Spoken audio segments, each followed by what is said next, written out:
Hey, everybody, and welcome to another episode of Beyond the Breakers, a podcast about shipwrecks, loss, and lessons learned from maritime disasters.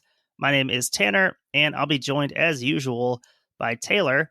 But first, a shout out to our new patrons. We'd like to welcome Luke Watches You Sleep and Peter. So, welcome to the club. We hope you enjoy the stuff that we have up there on Patreon, and we'll have some more cool stuff coming out in the very near future. So with that, let's bring in Taylor. Taylor, how's it going? It is going pretty good. How about you? I'm doing very well. Nice. Yep. Getting through stuff at work. We're actually coming to the end of a term somehow. That's gone very fast. Nice. What have you been up to?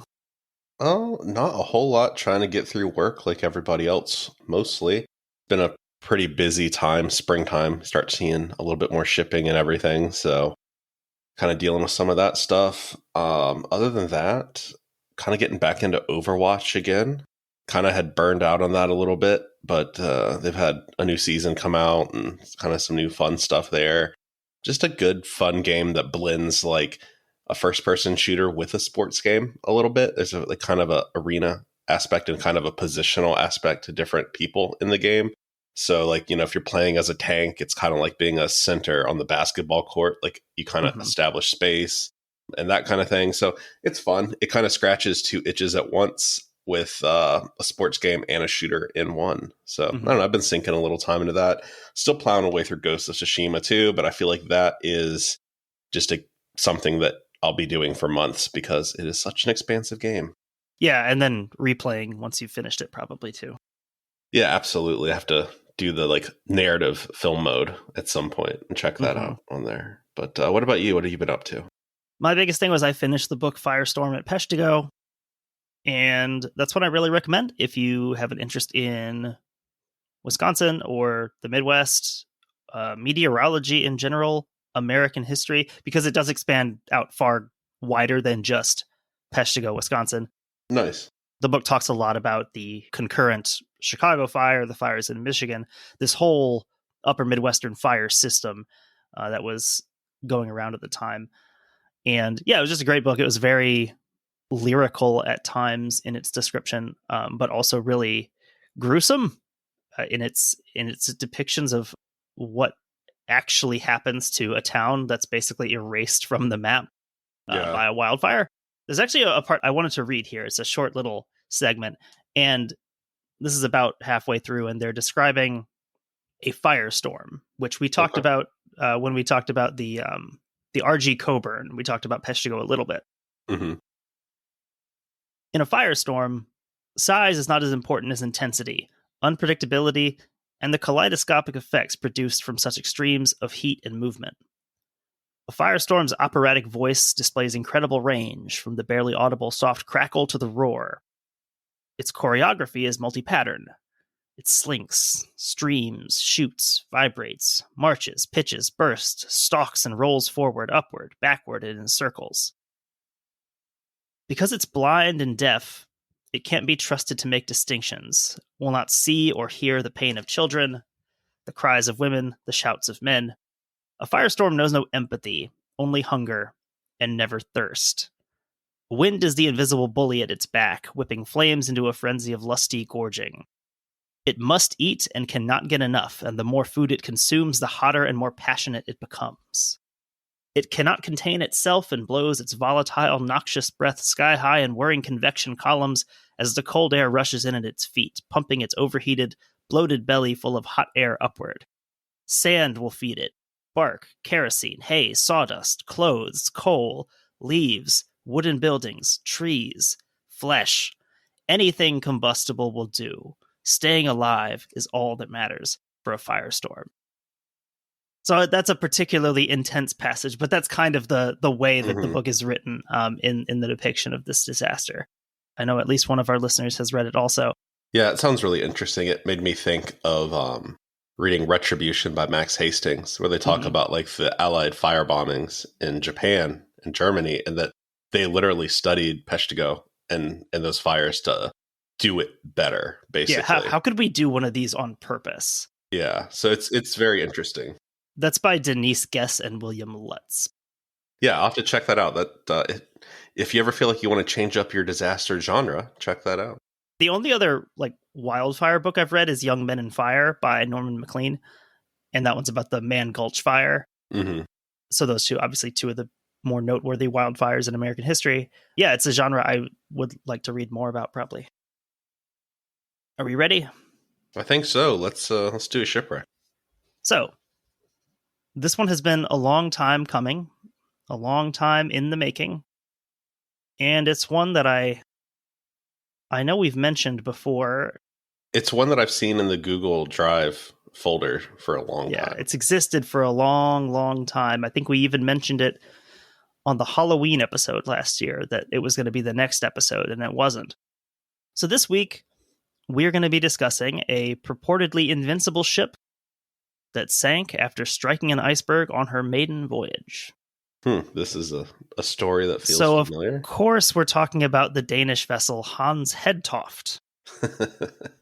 So Hans Hedtoft was a cargo liner, so this kind of a combination cargo ship passenger liner, completed in December of 1958, constructed by Frederikshavn Werft and owned by the Royal Greenland Trading Department, which is initialized to KGH, which is Den Kungliga Grönländska Handel. I think I did that right. Danish is cool because it looks like Norwegian and Swedish, but it sounds like German. So interesting. It's very cool. I'm not familiar with Danish whatsoever. Well, after I watched 1864, it got me more into the Danish language. And so I started watching the show Borgen. Borgen. And it's a Danish political drama. It's kind of like a mix of a bit like House of Cards, but also a bit of like the West Wing. It's in Danish. It's about Danish politics. A lot of the same actors are in it that were in 1864. Okay. The Hans Hedtoft here, owned by the Royal Greenland Trading Department. So this company had a long and fascinating history, technically dating back to 1774, various iterations. We don't really have time for it here. But Hans Hedtoft, the person for whom the ship was named, he was a Danish politician who had served twice as the country's prime minister from 1947 to 1950, and again from 1953 to his death in 1955. So Hedtoft is an interesting person. He'd been involved in politics before the Second World War, and after resigning in 1941 due to pressure from the Nazis, he became active in the Danish resistance to the Nazi occupation. Good. So he is on the good side of things overall. So you can kind of see why a person like this would gain power after the war. People want someone who has some legit credibility and what they want Denmark to be. So during his time as prime minister, Denmark joined NATO as one of the organization's founding members in April 1949. So back to the vessel. She was 271 feet in length, 46 feet in beam, and 21 feet in depth, with a gross registered tonnage of 2,800. Okay, so she's not like an overly large vessel. No, she's not enormous. She's built for a specific purpose, and that doesn't really require her to be a massive ship. She was built with the purpose of running routes between Denmark and Greenland, and this was intended to be a year-round service. Okay. Being in this part of the world, it tells us a bit of the kind of capabilities she needs to have. You know, sailing this area during the winter months especially, you're going to be dealing with sea ice. Yeah, I imagine that kind of adds that next level of difficulty. Like at first, it kind of reminds me of El Faro, where it's like she was the link to Puerto Rico.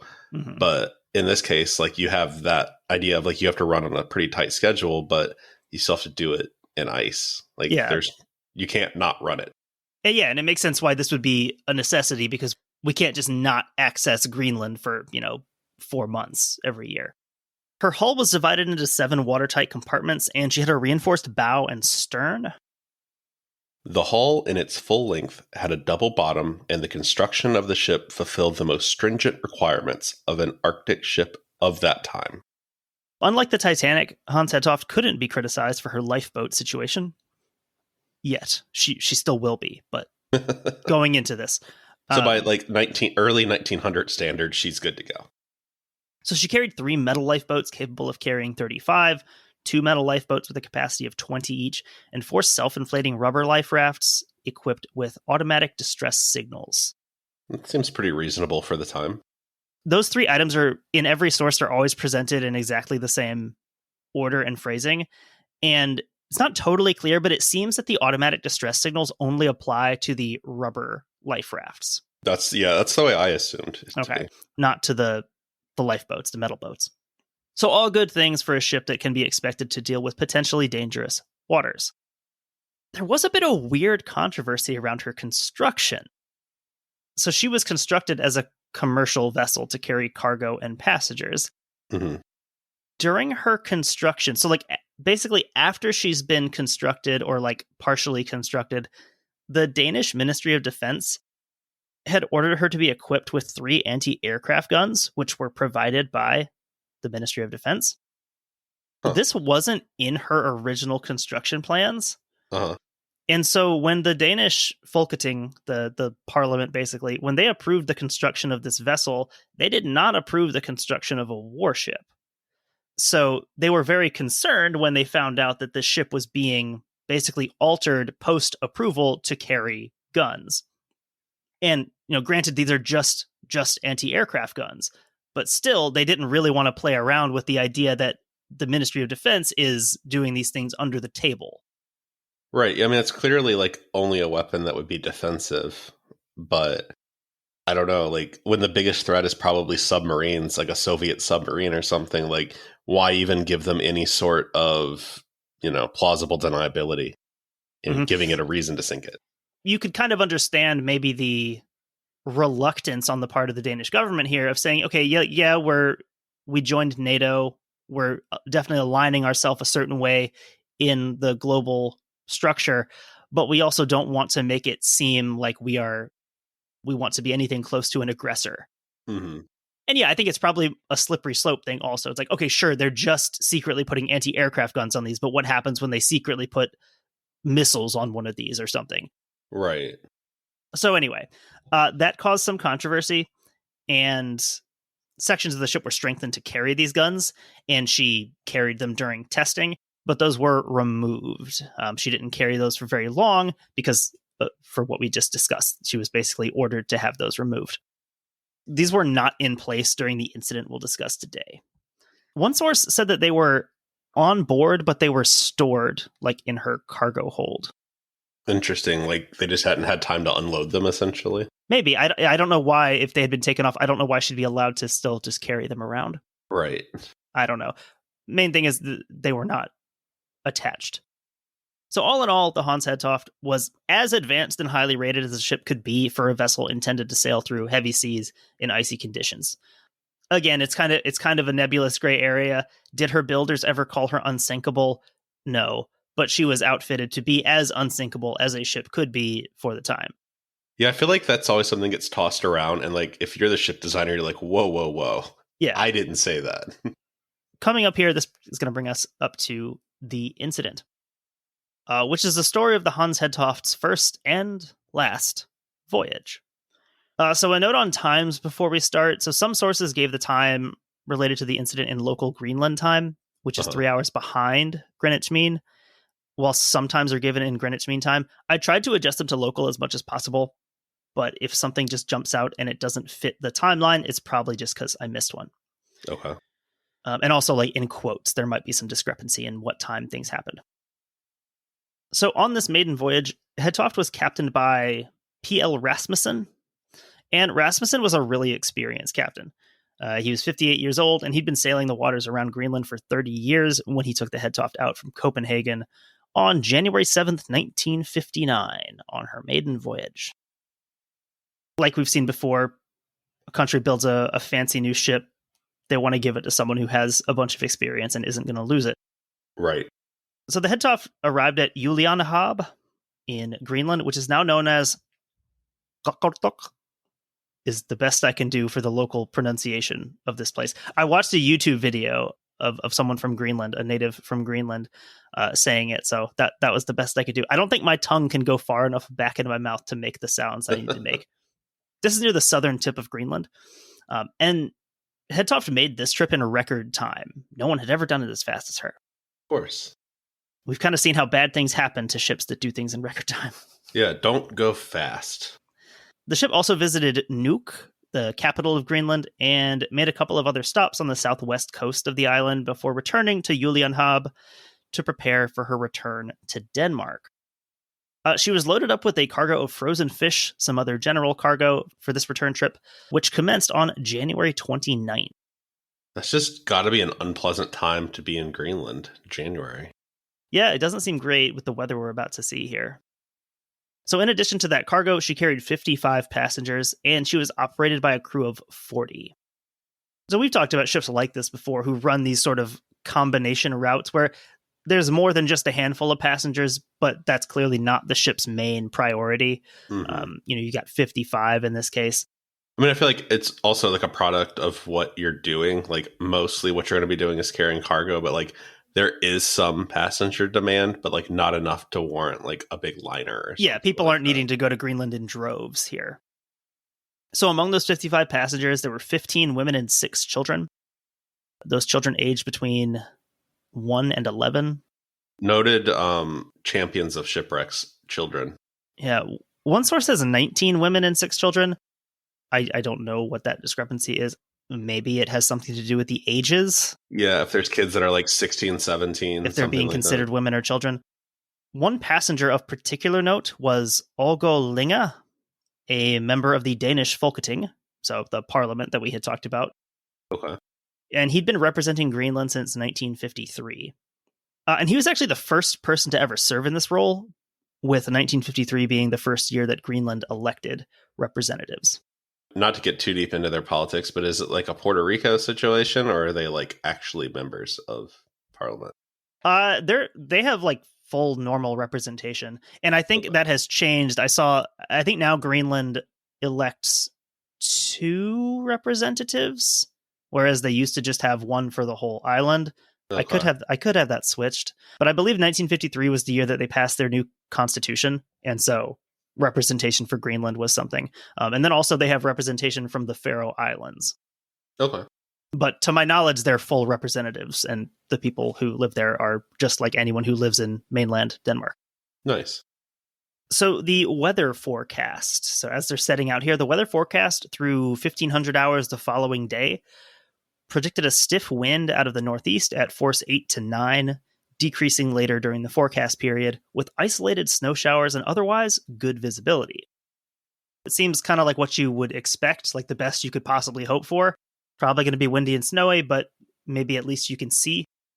Yeah, I just feel like if you're going to operate this thing year round, like you just know you're going to be in that.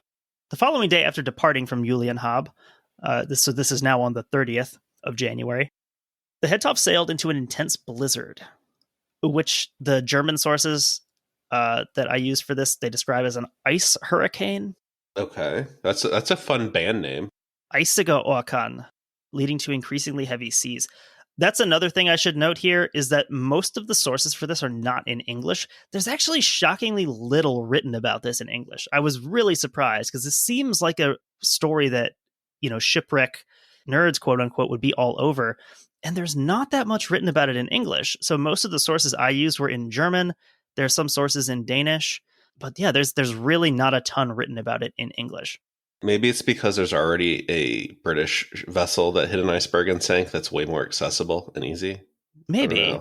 It's weird. It is weird. Like, this seems like this would be right up that alley. It seems like such a unique story that people would be all over, but I don't know. So, fair warning, a lot of this stuff is done in translation by me, and so maybe there's some nuance lost along the way.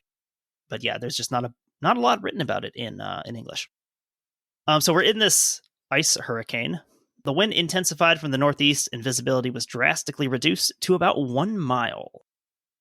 So in addition to the rough seas and wind, icebergs became visible in the Hedtoft's vicinity. So yeah, just a reminder, this is late January in the North Atlantic. Gonna be some ice. So at 1100 local time, the Hedtoft radioed reporting position in open water southwest of Cape Farewell, noting that there was sea ice in the form of individual chunks and more spread out ice fields. So like the sea is pretty well covered with ice. Like there's no, like you're not like steering like a couple miles south and like getting around this. Like you're just having to sail through ice. It seems like it's some isolated ice fields. It doesn't sound worrisome to the Hedtoft. She's just kind of reporting what she's seeing. Mm-hmm. So just before 1400 local time, Hans Hedtoft was about 50 kilometers off of Cape Farewell when ships in the area received the following message. SOS, have collided with iceberg at position 59 degrees, 42 minutes north, 42 degrees west. So 3 vessels in the area picked up this SOS from the Hedtoft and responded with their respective positions. These were the Transatlantic, the Poseidon, which is a German fishery patrol boat, and the Campbell, which is a Secretary-class U.S. Coast Guard cutter. Couple thoughts here. I love the spelling of transatlantic. I like that. It's very cool with a K.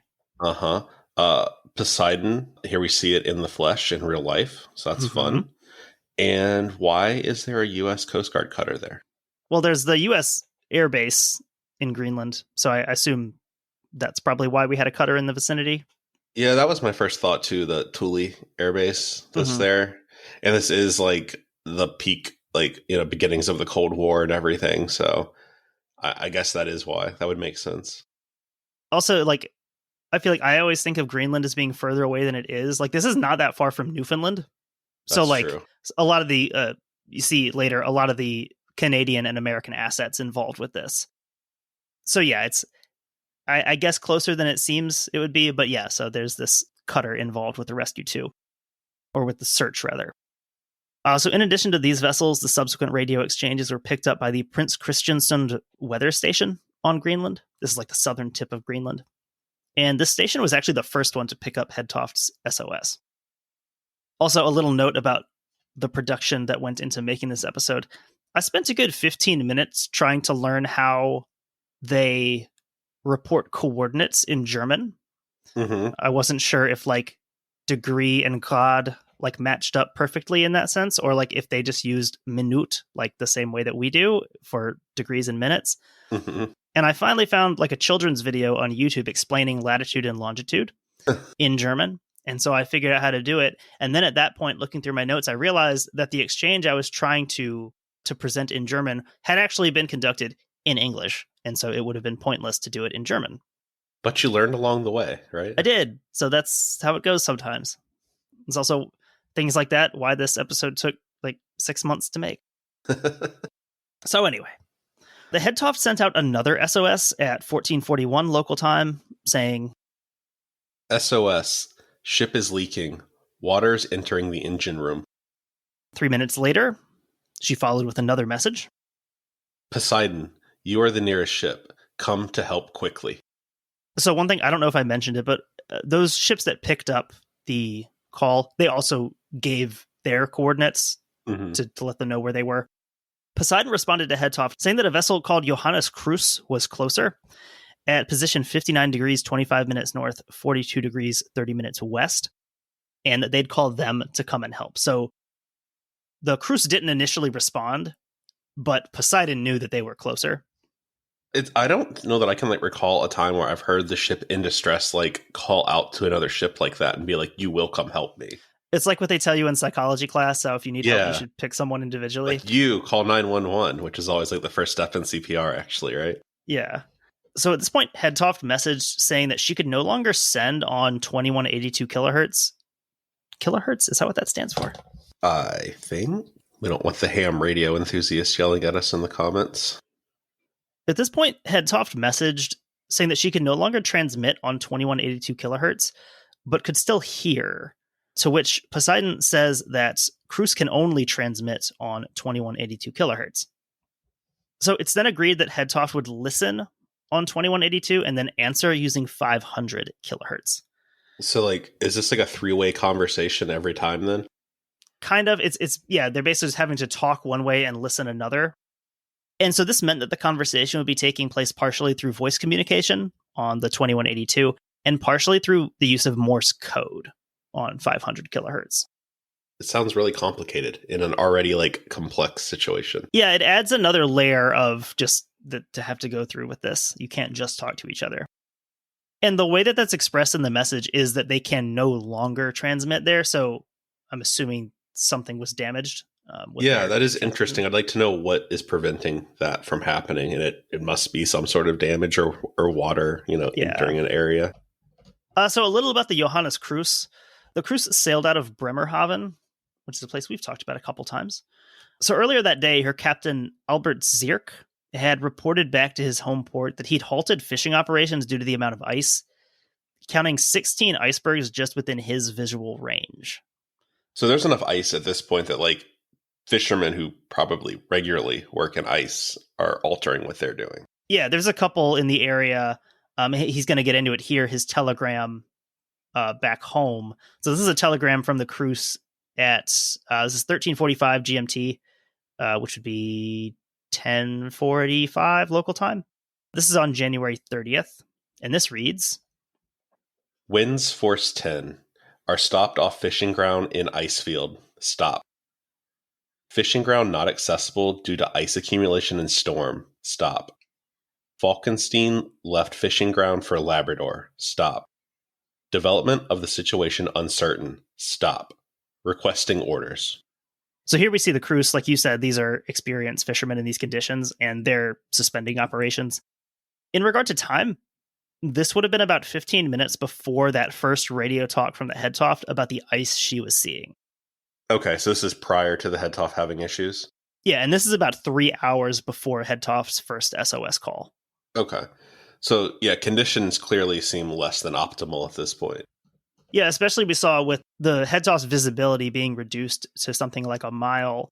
If that's anything close, and he's noting 16 identifiable icebergs, this is an extremely dangerous situation for a ship to be in. Yeah, and I imagine it impacts people's willingness to respond to these SOS calls as well, where it's like there's about to be a second ship that's going to be giving out SOS calls if I'm not careful. So back to the time of the incident, Johannes Cruise entered radio contact at 15:04 hours, about 17 minutes after the last exchange between the Poseidon and the Hedtoft, arranging the details of the communication. So they were kind of the ones that they had kind of set up the whole system of, well, you can transmit here and listen here. So from the Cruise, their first message was, Hans Hedtoft, this is German trawler Johannes Cruise. Answer on 500 kilohertz. Hedtoft responds, how are you receiving me? And Cruise says, okay. So they've established communication. Minutes later, the Cruise informed the Hedtoft that they were on their way at a speed of 10 knots. These vessels can't really go full speed in the conditions. Yeah, I think like we've talked about this stuff enough. Like we know that 10 knots isn't particularly quick. Yeah, this is extremely slow for, a vessel in the late 50s.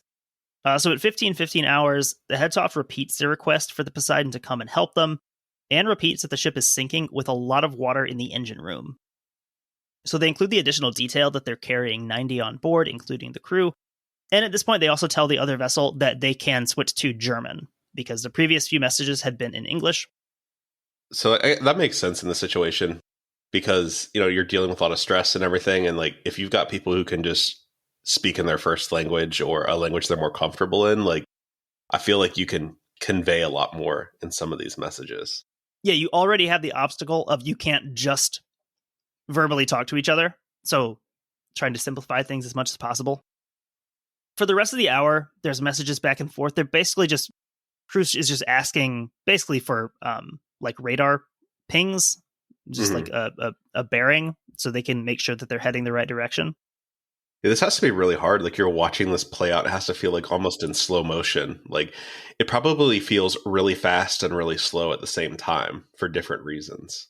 Yeah, so a little before 1600 hours, the Cruise asks Hedtoft if she still has a lot of ice. Hedtoft responds 10 minutes later, saying, Wir haben viele kleinere Stücke, aber kein Eisfeld. We have lots of small bits, but no ice field. So in response to this, the Cruise said that she was experiencing high seas with poor visibility due to snow showers. The Cruise checking in, the conditions there, maybe even hoping that Hedtoft is telling them that the conditions are going to lighten up a little bit. Right. And that doesn't really seem to be the case. Johannes Cruise also kept in contact with the Prince Christiansen station, informing them that they were on their way to the Hedtoft, but that it would still be 1 to 2 hours at their current pace of 10 knots before they arrived. As the Cruise slowly makes her way to the Hedtoft's location, She asks Hedtoft if she's able to fire off flares, which she says that she can. About 25 minutes later, the crews asked for those flares to be fired. So at 17:08, the Hedtoft message, "Wir feuern nun Raketen." We're firing flares now. 6 minutes later, she followed this with, "Haben Sie die Raketen gesehen?" Did you see the flare? Nein, came the response from Johannes Kruse. Die nächsten kommen innerhalb von 10 Sekunden. The next one is coming within 10 seconds. Haben Sie diese gesehen? Did you see this one? Nein. The Kruse then asked if Hedtoft still had electricity, and Hedtoft said that she did not. Yeah, I would imagine this is pretty distressing if you're the rescue crew, because you should, at this point, be getting fairly close and not seeing any flares. Like, you kind of have to start wondering, like, are we in the right place? Are they where they think they are? Like, what's going on here? Or are conditions still that bad that you just can't see? And then throw on top of that them not having electricity, like, you're kind of searching for something. Like, it's like a needle in a haystack situation almost. So with flares not visible to the Kruse, she asked the Hedtoft if she could see her spotlights, which she was shining upward at a steep angle. Hans Hedtoft responded, no, she could not see anything. By this point, it's around 1721.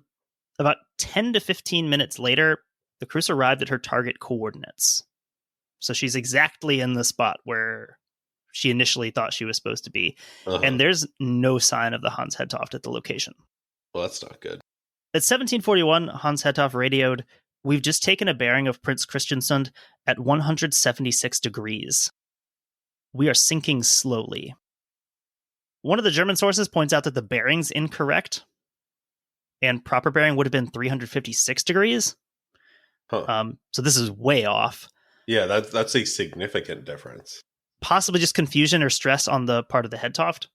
Which, like, we've seen happen in a lot of these situations where people give out the wrong coordinates or are tracking the wrong coordinates because of everything that's going on. At 1800 hours, Johannes Kruse requested another bearing from the Hedtoft and got no response. At 1803, "Wir rufen Hans Hedtoft." We're calling Hans Hedtoft. With no answer. At 1806, the Poseidon and Prince Christiansund station picked up a partial SOS signal, so they just got the 3 shorts and 3 longs, and it was missing the final 3 short. This had a weak and broken signal, as well as what they heard as, "We're sinking now." So it's quite literally like the last message, like as it's going down. At 1807, Johannes Kruse sent out one final message. "Hans Hedtoft, sind Sie da?" Hans Hedtoft, are you there? And there was no further contact with the Hans Hedtoft. Do we think that she was just giving out the wrong position? It's possible. Yeah, I don't know. None of the sources really commented on that. If the bearings were incorrect from the beginning, that doesn't seem to come up. So there doesn't really seem to be any reason to think so. Maybe it was just that one mistake at the end, which, again, by that point, they should have already been visible. So I don't know. Yeah, it's interesting that they never saw each other when they should have been very close. So the radio operator on Johannes Kruse would later tell how his opposite number on the Hedtoft remained very calm through the whole ordeal and gave no noticeable indication that anything was out of the ordinary, obviously outside of the information they were relaying. Right. So for 7 days after the sinking of the Hedtoft, search efforts were undertaken by the U.S. Coast Guard cutter Campbell, the German fishery patrol boat Poseidon, and 3 Danish vessels. They were on the lookout for survivors, lifeboats, pieces of wreckage, anything to give any sort of clue of what happened. Search aircraft were also used, including some American planes from the base on Greenland. I think that's always hard in these situations where, like, there's still a chance of survivors, and, like, you just don't want to give up that. We see these stories of people, being found in a lifeboat 20 days later, like frozen or whatever. It would be really hard to call off this effort or, switch it to more of a recovery effort when you're like, well, there's still a chance someone could be out there and we don't really know what happened to this ship. Yeah, I didn't see anything specific about air or water temperature, but it's January off of Greenland, so I have to assume it's It's not easily survivable if you Yeah, don't I would have imagine it the would gear for be it. pretty brief, like a pretty small window of time that people could have survived. So the search efforts were complicated by increasingly bad weather in what was already a really dangerous ice field. The captain of the Campbell even claimed that the experience was worse than anything he'd experienced during the Second World War. I believe he was involved with cargo escorts across the Atlantic, and he said that that was nothing like what we went through this night or during this search. Yeah, and especially if he had been part of some of those Arctic convoys and stuff, we've briefly touched on some of those. That was some of the most dangerous sailing in the entire war. Ultimately, not a single body from the Hans Hedtoft would be recovered, nor really any piece of the ship to indicate that she was ever there. 9 months later, a single life ring from the Hedtoft washed ashore on Iceland. It's definitely like a Edmund Fitzgerald-esque kind of vibe to that. There's a lot of similarities, but there's a lot of strange uniqueness to this story as well. This feels like a story that would have conspiracies and stuff attached to it, only because there's just no evidence of what happened to it. It's a story that leaves us with more questions than answers for sure. Most generally, how could this modern ship constructed with all the finest technology for sailing in icy conditions fail so catastrophically on her very first voyage? Or, I guess that's kind of the term that gets used, her first voyage. She did technically sail from Denmark to Greenland first, and then she was sailing back. So I guess we could say it's the return leg of her maiden voyage. Right. She made it further than Titanic. Yeah, she had a better record than Titanic. So given that Captain Rasmussen was so experienced, it's very hard to imagine that he wouldn't have lowered his ship's speed traveling through these conditions. That's kind of going on the assumption of you've got an experienced captain and crew, just assuming he would have taken all the safety precautions expected. Yeah, and the whole idea of like, I don't care how safe my ship or my airplane or my car is. Like, in theory, my car is going to give me brake assist if something is like in front of me, but like, I don't want to test it, right? Like I don't care how many safety systems you have. Like, you don't really want to have to use them if at all possible.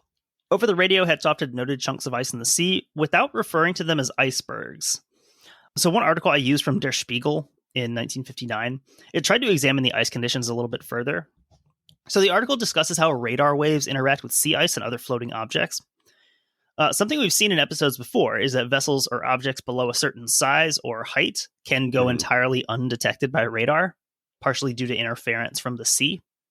That may have been a contributing factor in the loss of the yacht Uzo that we talked about in her likely collision with the ferry Pride of Bilbao. The idea that the ferry maybe wasn't scanning for small enough objects. Right. So the article points out that even if an object, such as a floating chunk of ice, is big enough, the shape might not allow for detection on radar. Yeah, that's interesting. I mean, that gets into a lot of the ideas of like stealth technology in aircraft that, you know, it's not about making it invisible to radar. It's making it harder for the radar to find. And, you know, the way that it reflects those radar waves matters. And that's why when you see like a lot of this stealth technology, it all kind of looks the same because there's a certain way of designing things that can reflect and absorb radar. Steep-sided icebergs reflect radar waves well. They are therefore easy to make out on the screen. The rounded icebergs and flows, mostly those that have been drifting for a long time, the so-called growlers, can be recognized with difficulty or not at all.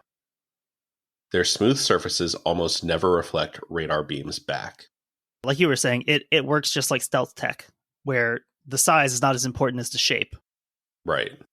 This article is called Hedtoft Untergang, Drei Fragen, and much of it centers around a team of Canadian researchers examining radar systems in use by ships to detect potentially dangerous objects in the sea. So these researchers, they used the icebreaker NB McLean as their research vessel. Mm. So this research was actually being conducted already. This wasn't done in response to the Hedtoft. This was already underway. You can imagine the Canadians being very interested in sailing through ice, how this can be done in the safest way possible. So the three questions were, how can collisions with icebergs be avoided? Are the lifeboats carried under today's regulations sufficient? And does the current mandatory lifeboat equipment make it possible to locate shipwreck survivors under any circumstance? The article concludes with an examination of the Hedtoft's lifeboat situation, pointing out that even had crew and passengers entered lifeboats during the 4-ish hours the Hedtoft remained afloat, the open boats probably wouldn't have been conducive to survival. Yeah, I think that's, we kind of touched on that already, and we've seen that in older stories that being exposed to the elements is basically no better than being on the sinking ship. Like, you have such a small window of survival that, those boats were thought of more to carry you to another rescue vessel that was already there versus giving you the ability to survive in conditions. Yeah, and it seems from some of the other sources talking about it, it doesn't seem super likely that Rasmussen would have had people get to the boats in the first place, knowing that like there's no point in doing it. Yeah, putting an open boat out into that would have been an almost more guaranteed death sentence probably than staying on the ship. So it's somewhat doubtful that they would have even used the lifeboats here. So also in the absence of emergency locator beacons, these boats would have been basically invisible to search planes or anyone taking part in the rescue. Yeah, it sounds like with these conditions, it would have been impossible to see those. Like what the research team was looking at with icebergs on ships' radars, that was only really possible under ideal calm conditions, in which case you're probably less likely to need a rescue. So with no wreckage or remains ever found, it's basically impossible to know if lifeboats were deployed or not, or really what happened to the ship. In Hedtoft's distress calls, there was mention of her engine room being flooded. The Hedtoft had 2 engine rooms, a main and an auxiliary, which were separated by a watertight bulkhead. But her total loss of power indicates that both of these became flooded. And that raises a question as to why and how would this happen? It's a backup engine room for a reason. It's not likely that a captain with Rasmussen's experience would have allowed watertight doors to be left open in these conditions. Mm-hmm. So a theory is that the damage from the iceberg came at just the right point to damage that watertight division and allow flooding of both compartments. It's not a super satisfying answer because it seems like such a 1 in a million thing to happen to a ship that's built for these conditions. But there's not a lot to go on, when the ship that's supposed to be resistant to this loses power and sinks. Yeah, and I mean, like, the 1 in a million shot is, if that's the only thing that can cause something like this, then, that's why we're talking about it, right? Because if it had happened differently, if you can seal off one of those rooms, then you don't have this issue. Exactly. So in terms of aftermath to this sinking, like we said, it's not one that's widely discussed, at least in English-speaking circles, as much. I'm sure some of our really intense shipwreck enthusiasts are very familiar with Hans Hedtoft, but it isn't by any means a household name. Is this like our duty now to brand this as like Denmark's Titanic? You see that a lot, Denmark's Titanic. People have beaten us to that punch. I feel like it's like the only yardstick anyone has in like pop culture with a shipwreck. Everything has to be someone's Titanic. At least with this one, there are other similarities to the Titanic. This is true. So like this one probably deserves it more than others, but yeah, it's still kind of unsatisfying. The loss of the Hans Hedtoft is one of the greatest tragedies in the history of the Danish merchant marine. In terms of loss of life, the incident is 4th overall for Danish ships, behind the sinking of the steamer Norge in 1904 with the deaths of 633 Danish immigrants bound from New York. This is actually the deadliest civilian maritime accident until the sinking of the Titanic. Interesting. I don't know anything about that one. That's one that I'm going to have to look into. The loss of the training vessel Koenhavn. This is a sailing ship that disappeared entirely in 1928 with 59 aboard. And another vessel named the Copenhagen. That's my attempt at the Danish pronunciation of Copenhagen. This one was a passenger steamer that struck a mine in 1948, killing 48. So a leftover mine from World War II. So in addition to her tragic place in the history of Denmark, she occupies a pretty morbidly special place in shipwreck history overall. Hans Hedtoft is the last ship on record that sank with casualties as the result of striking an iceberg. Interesting. One of the articles I read on this sinking was from Elisabeth Stimming, writing in the Hamburger Abendblatt newspaper in 1999 for the 40th anniversary of the sinking. So this article features an interview with Hans Martin Neumann, who is the radio officer on the vessel Cap Castillo, one of the 5 ships in the area that heard Hedtoft's final radio transmissions. You never forget that. The details blur, but not the feeling. In the article, Neumann tells about the experience of hearing the back and forth between the Cruz and the Hedtoft. We're coming. We have to be seeing you soon, radioed the Johannes Cruz, around 18 hours. We're sinking. No more light. All dark, answered the radio man from the Hedtoft desperately. It was terrible to hear all of this. Yeah, so he provides an interesting perspective. Someone who, it doesn't seem they were actively participating in the rescue, but they heard all of those exchanges. And that really, I think, leads into the real tragic element of the Hedtoft. This is a really modern, relatively modern sinking compared to what we normally talk about.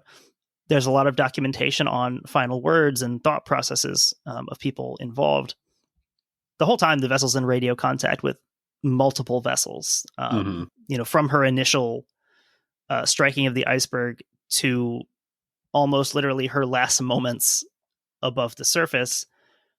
And that adds an eeriness and a weight to the story. It isn't quite a Edmund Fitzgerald situation, because with the Fitzgerald, the situation's kind of downplayed or possibly just not even understood. And then she disappears from the surface. Mm-hmm. And it isn't one where the ship has disappeared entirely and no one has any clue what happened. People are talking to her until the very last moment. And there's this 4-hour period where just no one can get to her. Yeah, there's a lot more of like the kind of what we talked about with Alfaro way back when, where we have like the black box recordings.